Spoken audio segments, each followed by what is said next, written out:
आनू और दिया। दोनों ही अलग अलग दुनियाओं के लोग थे, लेकिन किसी ने कहा है कि प्रेम का कोई सीमा नहीं होती। इस कहानी में आनू एक गहरे सोच वाले लड़के थे, जबकि दिया एक मुस्कान भरी सी हंसी वाली लड़की थी। आनू को पढ़ाई में बहुत रुचि थी। वह एक बड़े से कॉरपोरेट कंपनी में काम करते थे और उनका सपना था कि वह अपने देश के लिए कुछ अच्छा करे। दूसरी ओर दिया एक संगीत के छोटे से गांव की थी जिसका नाम था सुरमया।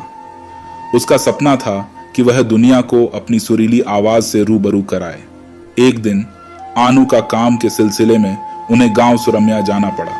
वहां उन्हें एक सांस्कृतिक कार्यक्रम का हिस्सा बनना था जिसमें दिया भी शामिल थी। आनू को पहले तो इसे कोई खास ध्यान नहीं गया, लेकिन जैसे ही दिया ने अपनी सुरीली आवाज से गीत गाना शुरू किया, उसका दिल बस उसी की ओर खिंच गया।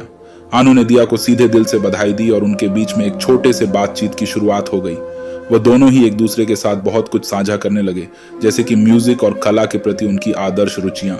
कुछ ही दिनों में आनू और दिया की दोस्ती में कुछ खास बातें आने लगी। दोनों ने एक दूसरे को अपने सपनों और लक्ष्यों के बारे में बताया और उनका एक दूसरे के साथ होने वाला समर्थन किया। इसी के साथ उनका दिल भी एक दूसरे की ओर बढ़ता जा रहा था। एक दिन गांव में एक महोत्सव हुआ जिसमें आनू और दिया ने एक साथ एक संगीत प्रस्तुति दी। उनकी जमीनी आवाज और मिलते जुलते संगीत ने सभी को मोहित कर दिया।